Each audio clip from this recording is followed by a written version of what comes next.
আবরার ফাহাদ একক কোনো ব্যক্তি নয়। আবরার ফাহাদ কোটি বাংলাদেশের স্বাধীনতার প্রতীক। বুয়েট বাংলাদেশ বিচ্ছিন্ন কিছু নয়। বুয়েটে যে নির্যাতন হয়েছে, বাংলাদেশের বিশ্ববিদ্যালয়গুলোতে যে নির্যাতন হয়, তার একটা প্রতীক মাত্র। আজকে আমি এখানে কথা বলছি, আমি আসলে আবেগাতাড়িত হয়ে গেছি। যখন আবরার ফাহাদের শাহাদাতের খবর পাই, তখন এত ভয় যে একটা মিছিল পর্যন্ত করা যায় না। তখন আমরা সাহসী হতে পেরেছিলাম, তখন আমরা মিছিল দেখেছি, আমরা বিক্ষোভ করেছি। যারা খুনি ছিল তাদেরকে সরকার গ্রেফতার করতে বাধ্য হয়েছিল, কিন্তু এখন পর্যন্ত বিচার কিন্তু শেষ হয় নাই। আমরা আজকে দাবি জানাই, অবিলম্বে আবরার ফাহাদের খুনিদের এবং যারা এখনো বাইরে আছে তাদেরকেও গ্রেফতার করে বিচারের মুখোমুখি করতে হবে। বন্ধুগণ আমার, আবরার ফাহাদের এই ঘটনায় বুয়েটের শিক্ষার্থী ফারদিনকে জীবন দিতে হয়েছে। ফারদিনের কথা যেন আমরা ভুলে না যাই। ফারদিনের খুনের সাথে যারা জড়িত আছে তাদেরকেও যেন আইনের আওতায় নিয়ে আসা হয়। বন্ধুগণ আমার, আমরা 2020 সালে 8 স্তম্ভ করেছিলাম। 8 স্তম্ভে আমরা 8টা কথা বলেছিলাম। আমরা বলেছিলাম গণতন্ত্রের কথা, সার্বভৌমত্বের কথা, গণপ্রতিরক্ষার কথা, মানবিক মর্যাদা, সাংস্কৃতিক স্বাধীনতা, সম্প্রীতি ও সংহতি, অর্থনৈতিক স্বনির্ভরতা, জাতীয় সম্পদ রক্ষার কথা আমরা বলেছি 8 স্তম্ভে।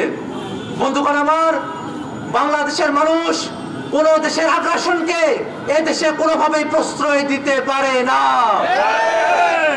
আমাদের অন্তর্বর্তীকালীন সরকারের কাছে আহ্বান থাকবে, বাংলাদেশের মানুষের পালস বুঝে, সেটা ভারত হোক আর অন্য কোনো দেশ হোক, তাদের আগ্রাসনের ব্যাপারে যেন শক্ত অবস্থান তারা গ্রহণ করে।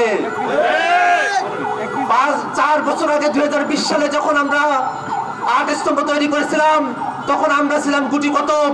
আজকে কিন্তু প্রমাণ হয়ে গেছে গুটি কতক নয়, আজকে আমরা শত শত হাজার হাজার মানুষ 8 স্তম্ভ নির্মাণের এই কর্মযজ্ঞে এখানে এসে উপস্থিত হয়েছি। অতএব এই জিনিস কিন্তু পরিষ্কার, বাংলাদেশের মানুষ কোনোভাবেই ভারতীয় আধিপত্যবাদকে দেশে মেনে নেবে না। আবার একই সাথে আমরা এই কথা বলবো, ভারতের যে নিপীড়িত জনতা আছে, সেই নিপীড়িত জনতার সাথে আমাদের সংহতি সবসময় থাকবে। ভারতের মানুষের সাথে আমাদের কোনো বৈরিতা নাই, ভারতের জনতার সাথে আমাদের কোনো বৈরিতা নাই। আমাদের বৈরিতা, আমাদের শত্রুতা বাংলাদেশের প্রতি আধিপত্য নিয়ে যে নীতি নির্ধারণ করে দিল্লি, সেই আধিপত্যবাদী নীতির বিরুদ্ধে আমাদের বৈরিতা। বন্ধুগণ আমার, আজকে আমরা এখানে উপস্থিত হয়েছি, অনেকেই অনেক কিছু জানতে চান। আজকে আমি একটা ভিতরের কথা বলবো আপনাদেরকে।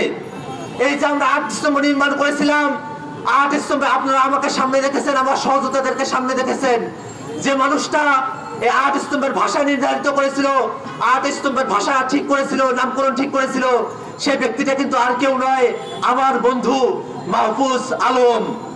এবং এই 8 স্তম্ভকে যারা জেগে রেখেছিল মানুষের হৃদয় কোটে, সেরকম আর একজন ব্যক্তি হলেন চিন্তক ফরহাদ মজহার ভাই। আমি তাদের কাছে কৃতজ্ঞতা স্বীকার করছি। ফরহাদ ভাই অসুস্থ আছেন, আপনারা তার জন্য দোয়া করবেন।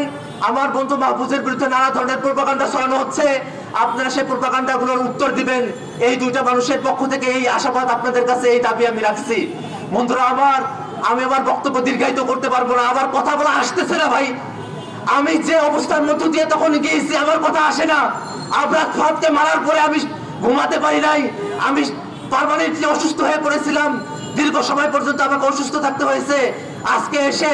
আজকে আমার দিন, এটা আমার জন্য খুশির দিন যে আজকে আমরা আবারও হাসিনাহীন বাংলাদেশে, ফেসিবাদহীন বাংলাদেশে, ফ্যাসিস্টহীন বাংলাদেশে আবারও আমরা আবরার ফাহাদের স্মরণ সভা করতে পারছি, আমরা 8 স্তম্ভ আবার নির্মাণ করতে পারছি। এটাই আমার সবথেকে বড় সুখের বিষয়। একই সাথে একটা দাবি জানিয়ে রাখি সরকারের কাছে, 7 অক্টোবরকে আগ্রাসন বিরোধী দিবস হিসেবে ঘোষণা করতে হবে। 7 অক্টোবরকে রাষ্ট্রীয়ভাবে আগ্রাসন বিরোধী দিবস হিসেবে ঘোষণা করতে হবে।